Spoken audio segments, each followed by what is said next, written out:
Hey guys, welcome to government jobs Gyan YouTube channel. Guys, आज की इस वीडियो में हम बात करेंगे सीआरपीएफ कांस्टेबल के recruitment notification online form apply process के बारे में। जी हाँ दोस्तों, central reserve police force CRPF ने कांस्टेबल, टेक्निकल ट्रेड्समैन और पियोनियर के 9,195 खाली पदों को भरने के लिए नोटिफिकेशन रिलीज कर रखे हैं। कैसे आप इस भर्ती में पार्टिसिपेट करने के लिए अपने फॉर्म अप्लाई कर सकते हो बिना कोई मिस्टेक किए हुए, इसकी पूरी जानकारी हम आपको स्टेप बाय स्टेप रजिस्ट्रेशन से लेकर प्रिंट तक इस वीडियो में देंगे। बस आपको इस वीडियो को स्किप के बिना शुरू से लेकर एंड तक देखना है। उसके बाद वीडियो पसंद आए तो इसे लाइक और शेयर कर दें। चैनल पर नए हो तो इसे सब्सक्राइब कर ले। यहाँ पर सीआरपीएफ की इस भर्ती के लिए लेटेस्ट अपडेट है। कुछ ही दिन शेष रह गए हैं, आप जल्द से जल्द अपने फॉर्म अप्लाई कर ले। फॉर्म अप्लाई करते समय आपके सामने जो जो भी प्रॉब्लम फेस हो रही है उन सभी का हल आपको इस वीडियो में मिल जाएगा। कैसे यहाँ पर आपको अपनी क्वालिफिकेशन की डिटेल देनी है, पोस्ट आपको कैसे सिलेक्ट करनी है, कैसे आपको अपना फोटो, सिग्नेचर और डॉक्यूमेंट अपलोड करने हैं, कितने केबी में और किस फॉर्मेट में आपको अपलोड करने हैं, पूरी जानकारी आपको इस वीडियो में दी जाएगी। बस आपको एंड तक हमारे साथ इस वीडियो में बने रहना है। तो बिना कोई वक्त गंवाए चलिए शुरू करते हैं। आपको इस वीडियो के डिस्क्रिप्शन बॉक्स में हमारी वेबसाइट IND-sarkari-naukri.in के इस पेज का लिंक मिल जाएगा। यहाँ पर आपको इस भर्ती के रिगार्डिंग सभी डिटेल्स प्रोवाइड कर दी गई है। Central reserve police force CRPF ने कांस्टेबल, टेक्निकल एंड ट्रेड्समैन और पियोनियर के 9,195 खाली पदों को भरने के लिए नोटिफिकेशन रिलीज कर रखा है। आप 20 अप्रैल 2026 से 19 मई 2026 तक अपने फॉर्म अप्लाई कर सकते हैं। कुछ ही दिन शेष रह गए हैं, आप जल्द से जल्द अपने फॉर्म अप्लाई कर लें। दोस्तों, इस वीडियो में आगे बढ़े उससे पहले आज हम बात करने वाले हैं सीआरपीएफ कांस्टेबल की बेस्ट बुक के बारे में, जो कि अग्रवाल एग्जाम कार्ड की है। यहाँ पर इस बुक में आपको संपूर्ण थ्योरी प्रोवाइड कराई जा रही है एनसीईआरटी बेसिस पर, और 2200 से ज़्यादा अभ्यास प्रश्न पत्र आपको इस बुक में प्रोवाइड कराए जा रहे हैं। साथ ही आपको यहाँ पर 20 प्रैक्टिस सेट्स व्याख्यात्मक हल सहित प्रोवाइड कराए जा रहे हैं। यहाँ पर ये प्रैक्टिस सेट आपको 199 रुपये में प्रोवाइड कराए जा रहे हैं, और जो यहाँ पर आपकी स्टडी बुक है वो गाइड आपको यहाँ पर 399 रुपये में प्रोवाइड कराई जा रही है। हमने भी इस बुक और इन प्रैक्टिस सेट्स को चेकआउट किया है, ये आपके लिए हर हाल में बेस्ट है। और अन्य से अगर आप सीआरपीएफ कांस्टेबल, टेक्निकल ट्रेड्समैन और पियोनियर की भर्ती में पार्टिसिपेट करने जा रहे हैं, इन बुक्स को परचेज करने के लिए आपको इस वीडियो के डिस्क्रिप्शन बॉक्स में लिंक मिल जाएगा, जिसके थ्रू आप यहां से इन बुक्स को परचेज कर सकते हैं। तो करें अपनी सीआरपीएफ कांस्टेबल, टेक्निकल ट्रेड्समैन और पियोनियर की भर्ती की तैयारी को पक्का अग्रवाल एग्जाम कार्ड की इन बुक्स के साथ। तो जैसा कि हम बात कर रहे थे सीआरपीएफ कांस्टेबल की इस भर्ती के बारे में, यहाँ पर आपको इस भर्ती में आकर्षक सैलरी पैकेज प्रोवाइड कराया जाएगा। 21,700 से 69,100 के बीच में सैलरी आपको प्रोवाइड कराई जाएगी। क्वालिफिकेशन की अगर बात करें तो ड्राइवर की पोस्ट पर अप्लाई करने के लिए आपका 10वीं क्लास पास आउट होना जरूरी है, और आपके पास heavy motor vehicle driving license होना जरूरी है। मोटर मैकेनिक व्हीकल की पोस्ट पर अप्लाई करने के लिए आपका 10वीं क्लास पास आउट होने के साथ साथ आपके पास इस ट्रेड में ITI सर्टिफिकेट भी होना चाहिए। बाकी सब पोस्ट के लिए जैसे कि मालिक, carpenter, tailor, brass band, pipe band, इन सब पोस्ट के लिए आपका मात्र 10वीं क्लास पास आउट होना जरूरी है।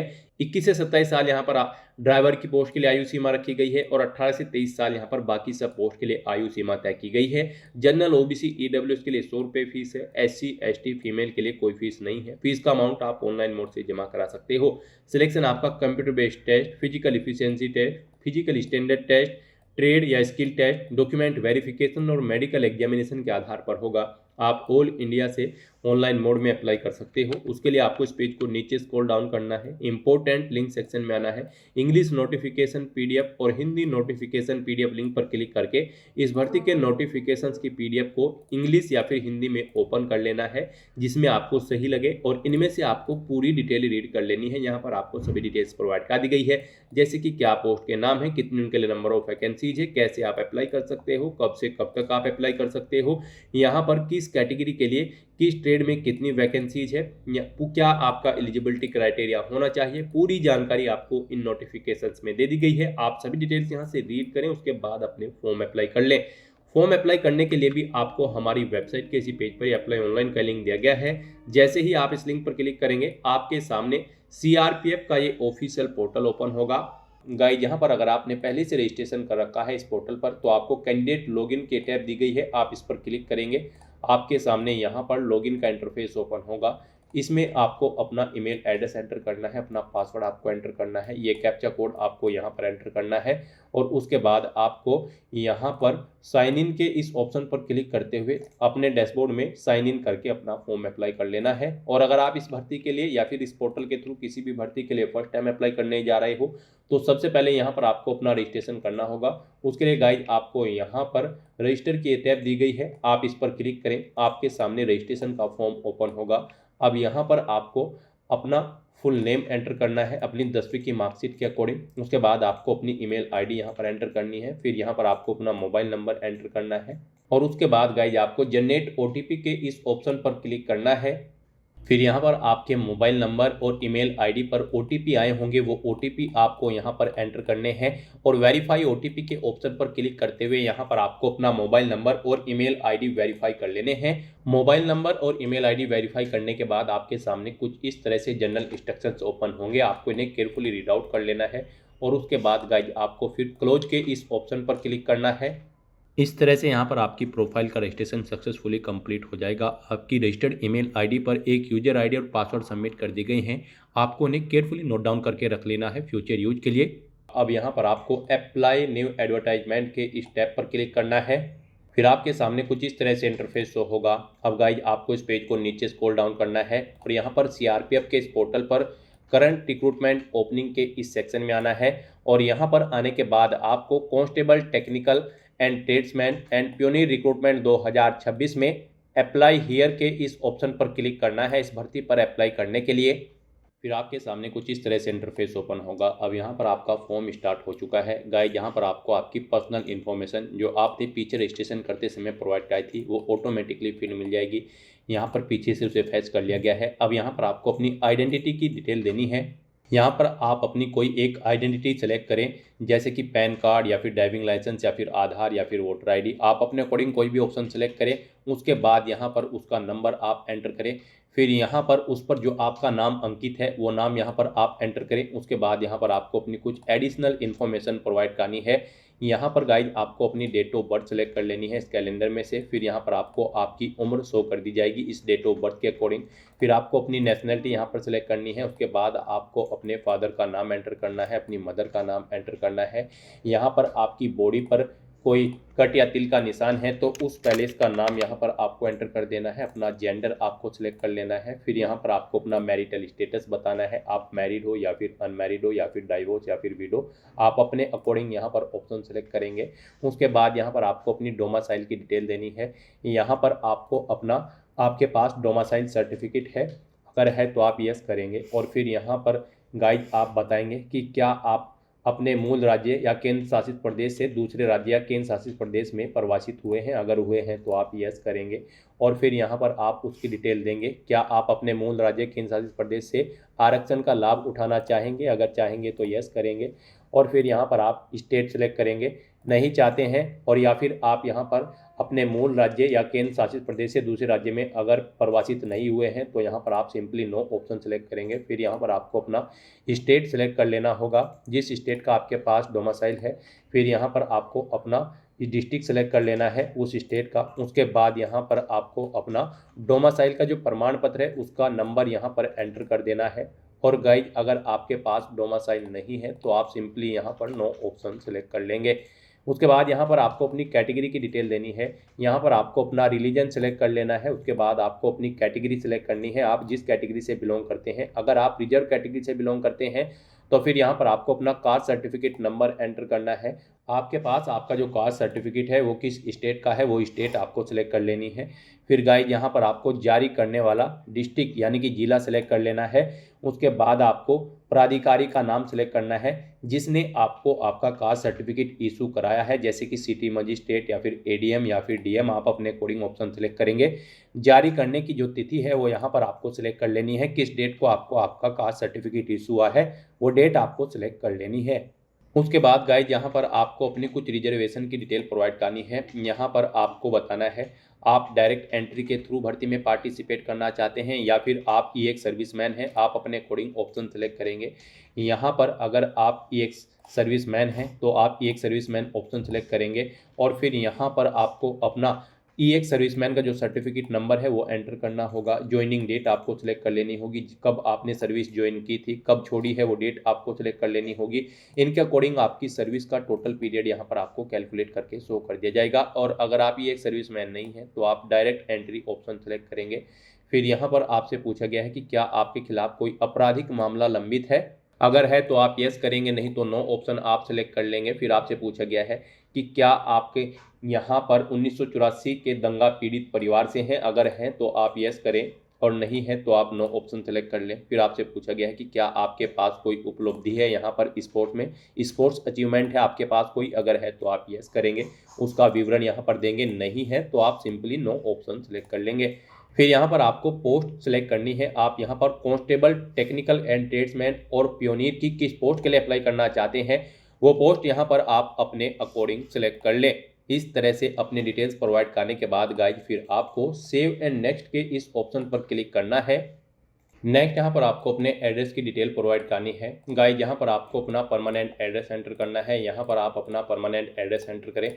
उसके बाद यहाँ पर आपको अपना कोरोस्पोंडेंस एड्रेस एंटर करना है। और अगर आपका कोरोस्पोंडेंस एड्रेस यहाँ पर आपके परमानेंट एड्रेस के अकॉर्डिंग सेम है तो बस यहाँ पर गाइज आपको सेम एज परमानेंट एड्रेस में इस चेकबॉक्स को ओके कर देना है। ऑटोमेटिकली आपका कोरोस्पोंडेंस एड्रेस आपके परमानेंट एड्रेस के अकॉर्डिंग यहाँ पर फिल हो जाएगा। और उसके बाद गाइज फिर आपको यहाँ पर सेव एंड नेक्स्ट के इस ऑप्शन पर क्लिक करना है। नेक्स्ट यहाँ पर आपको अपनी एजुकेशनल क्वालिफिकेशन की डिटेल्स प्रोवाइड करनी है। गाइज यहाँ पर आप ऑफिशियल नोटिफिकेशन में से या फिर हमारी वेबसाइट से चेकआउट कर सकते हो कि किस पोस्ट पर अप्लाई करने के लिए क्या आपकी क्वालिफिकेशन है। यहाँ पर ड्राइवर की पोस्ट पर अप्लाई करने के लिए आपका 10वीं क्लास पास आउट होना जरूरी है और आपके पास heavy motor vehicle driving license होना जरूरी है। और मोटर मैकेनिक व्हीकल की पोस्ट पर अप्लाई करने के लिए आपका 10वीं क्लास पास आउट होना जरूरी है। ITI सर्टिफिकेट के साथ रिलीवेंट ट्रेड में आपके पास ITI का सर्टिफिकेट होना चाहिए इस पोस्ट पर अप्लाई करने के लिए। बाकी सब जो पोस्ट है यहाँ पर जैसे कि माली, carpenter, tailor, brass band, pipe band, bugler, barber, ये जो बाकी की पोस्ट है इन पर अप्लाई करने के लिए आपका केवल 10वीं क्लास पास आउट होना जरूरी है। और यहाँ पर आपको पर्टिकुलर पोस्ट पर वर्किंग नॉलेज होनी जरूरी है। तो यहाँ पर गाइज अब आपको अपनी एजुकेशनल क्वालिफिकेशन की डिटेल देनी है। सबसे पहले यहाँ पर आपको अपनी 10वीं क्लास की डिटेल देनी होगी। सभी पोस्ट पर अप्लाई करने के लिए आपका कम से कम 10वीं क्लास पास आउट होना जरूरी है। उसके बाद जो आपकी हायर क्वालिफिकेशन है वो कुछ भी हो सकती है, जैसे कि ग्रेजुएशन या फिर पोस्ट ग्रेजुएशन या फिर कोई डिप्लोमा, उसकी डिटेल भी आप बाद में प्रोवाइड करेंगे। सबसे पहले यहाँ पर आपको अपनी 10वीं क्लास की डिटेल देनी है। आप यहाँ पर SSC/मैट्रिक/हाई स्कूल ऑप्शन सेलेक्ट करेंगे। उसके बाद अपने 10वीं क्लास का जो सर्टिफिकेट नंबर है वो यहाँ पर आप एंटर करेंगे। पासिंग ईयर आपको सिलेक्ट कर लेना है, कब आपने अपनी 10वीं क्लास पास आउट की है वो ईयर यहाँ पर आप सिलेक्ट कर लेंगे। फिर यहाँ पर आपको अपना स्टेट सिलेक्ट करना है जिससे आपने अपनी 10वीं क्लास पास आउट की है। उसके बाद यहाँ पर आपको बोर्ड का नाम सिलेक्ट करना है जिस बोर्ड से आपने अपनी 10वीं क्लास पास आउट की है। इस तरह से अपनी डिटेल्स प्रोवाइड करने के बाद गाइज फिर आपको यहाँ पर ऐड के इस ऑप्शन पर क्लिक करके अपनी ये क्वालिफिकेशन की डिटेल यहाँ पर आपको ऐड कर देनी है। उसके बाद यहाँ पर आपने अगर कोई और भी क्वालिफिकेशन कर रखी है जैसे कि 12वीं या फिर कोई डिप्लोमा या फिर ग्रेजुएशन या फिर पोस्ट ग्रेजुएशन या फिर कोई सर्टिफिकेशन या फिर ITI, तो उसकी डिटेल भी यहाँ पर आप सेम ऐसे ही प्रोवाइड कर सकते हैं। मान लीजिए यहाँ पर आपने ITI कर रखी है, आप ITI ऑप्शन सेलेक्ट करेंगे। उसका अपना ITI का सर्टिफिकेट नंबर यहाँ पर आप एंटर करेंगे। कब पास आउट किया है आपने ITI वो ईयर आप सिलेक्ट कर लेंगे। किस स्टेट से पास आउट की है वो स्टेट आप सिलेक्ट करेंगे। और फिर यहाँ पर बोर्ड या फिर यूनिवर्सिटी का नाम देंगे जिससे आपने अपनी ITI पास आउट की है। और उसके बाद आप यहाँ पर ऐड के इस ऑप्शन पर क्लिक करते हुए अपनी क्वालिफिकेशन की डिटेल ऐड कर देंगे। तो इस तरह से यहाँ पर आपको 1 बाय 1 करके अपनी सभी क्वालिफिकेशन ऐड कर देनी है, जो भी क्वालिफिकेशन आपने कर रखी है। इस तरह से यहाँ पर अपनी क्वालिफिकेशन की डिटेल ऐड करने के बाद गाइज फिर आपको यहाँ पर सेव एंड नेक्स्ट के इस ऑप्शन पर क्लिक करना है। नेक्स्ट आपके सामने कुछ इस तरह से इंटरफेस ओपन होगा। अब यहाँ पर आपको दोबारा से अपना पोस्ट सिलेक्शन करना है। गाइज यहाँ पर आपको अपनी पोस्ट सिलेक्ट कर लेनी है जिस पोस्ट के लिए आप अप्लाई करना चाहते हैं। यहाँ पर CRPF की इस भर्ती में आप अपने अकॉर्डिंग पोस्ट सेलेक्ट करें। उसके बाद यहाँ पर उस पोस्ट पर अप्लाई करने के लिए जो आपकी रिक्वायर्ड इसेंशियल क्वालिफिकेशन है वो आपको शो की जाएगी। यहाँ पर मान लीजिए अगर आप ड्राइवर की पोस्ट के लिए अप्लाई कर रहे हैं तो आपसे पूछा गया है कि क्या आपने अपनी 10वीं क्लास या इसके इक्विवेलेंट कोई एग्जाम पास आउट कर लिया है, तो यहाँ पर आपको येस ऑप्शन सेलेक्ट करना है। यहाँ पर आप कोई भी पोस्ट सेलेक्ट कर सकते हैं, उसके अकॉर्डिंग यहाँ पर आपको अपनी इसेंशियल क्वालिफिकेशन की डिटेल देनी होगी। फिर यहाँ पर आपको उसकी डिटेल प्रोवाइड कर देनी है अपनी 10वीं क्लास की। यहाँ पर उसके बाद आपसे पूछा गया कि क्या आपके पास heavy transport vehicle driving license है। अगर आप यहाँ पर ड्राइवर की पोस्ट के लिए अप्लाई कर रहे हैं तो आपके पास heavy transport vehicle driving license होना रिक्वायर्ड है। तो यहाँ पर आपको यस ऑप्शन सेलेक्ट करना है और उसकी डिटेल यहाँ पर आपको प्रोवाइड कर देनी है, जैसे कि उसका नंबर आपको यहाँ पर एंटर करना है, कब से कब तक वो यहाँ पर वैलिड है, इस तरह से आपको उसकी डिटेल यहाँ पर प्रोवाइड कर देनी है। ऐसे ही यहाँ पर आपको अपनी 10वीं क्लास की डिटेल प्रोवाइड करनी है, कब आपने पास आउट की है, कितने मार्क्स आपने ऑब्टेन किया है, क्या आपकी परसेंटेज है। इस तरह से यहाँ पर आप अपनी डिटेल्स प्रोवाइड कर सकते हैं। उसके बाद यहाँ पर अगर आप पियोनियर की पोस्ट के लिए किसी अन्य पोस्ट के लिए अप्लाई करना चाहते हैं तो यहाँ पर आपको पोस्ट शो होंगी, उसमें आप जिस भी पोस्ट के लिए अप्लाई करना चाहते हैं वो पोस्ट आप सिलेक्ट कर ले। नहीं करना चाहते हैं तो आप इसे नन ही ऑप्शन को सिलेक्ट रहने दें, ये ऑप्शनल है, आप अपनी चॉइस के अकॉर्डिंग पोस्ट सिलेक्ट कर सकते हैं। नहीं करना चाहते हैं तो न करें। इस तरह से अपनी डिटेल्स प्रोवाइड करने के बाद गाइज फिर आपको यहाँ पर सेव एंड नेक्स्ट के इस ऑप्शन पर क्लिक करना है। नेक्स्ट यहाँ पर आपको अपने सर्टिफिकेट और डॉक्यूमेंट्स अपलोड करने हैं। गाइज यहाँ पर आपको अपना पासपोर्ट साइज फोटो अपलोड करना है, अपने सिग्नेचर आपको अपलोड करने हैं, कास्ट सर्टिफिकेट आपको अपलोड करना है अगर आप रिजर्व कैटेगरी से बिलोंग करते हैं। उसके बाद यहाँ पर आपने 10वीं 12वीं ग्रेजुएशन या फिर ITI जो भी कर रखी है उनके सर्टिफिकेट्स यहाँ पर आपको अपलोड कर देने हैं। इनके लिए आपको गाइडलाइन दी गई है इन डॉक्यूमेंट्स के लिए।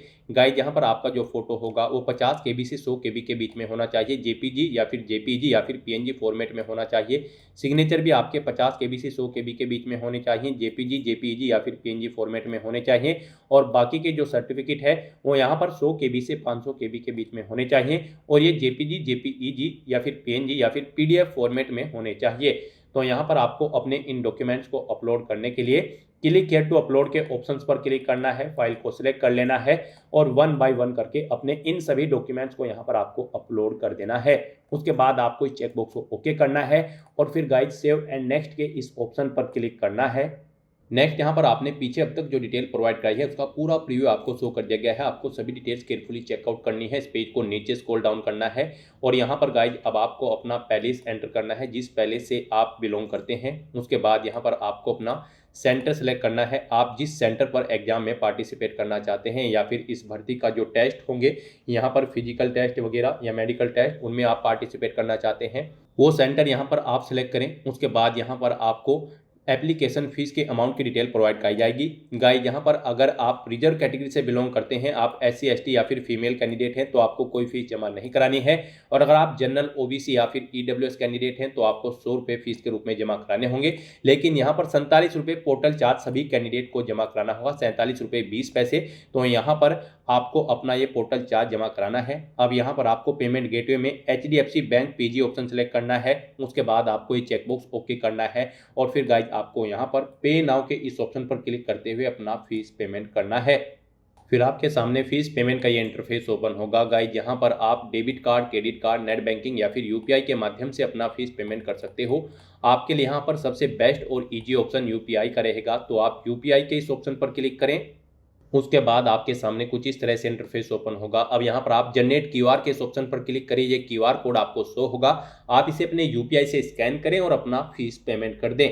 सक्सेसफुली फीस पेमेंट करते ही यहाँ पर आपके एप्लीकेशन फॉर्म की सभी टास्क कंप्लीट हो जाएगी, आपका फॉर्म सक्सेसफुली सबमिट हो जाएगा। फिर आपको अपने फॉर्म का एक हार्ड कॉपी या फिर सॉफ्ट कॉपी प्रिंट आउट ले लेना है फ्यूचर यूज के लिए, फ्यूचर रेफरेंस के लिए। और फिर आप अपने डैशबोर्ड में जाकर भी अपने एप्लीकेशन फॉर्म का स्टेटस चेकआउट कर सकते हो कि वो सक्सेसफुली सबमिट हो चुका है या फिर नहीं।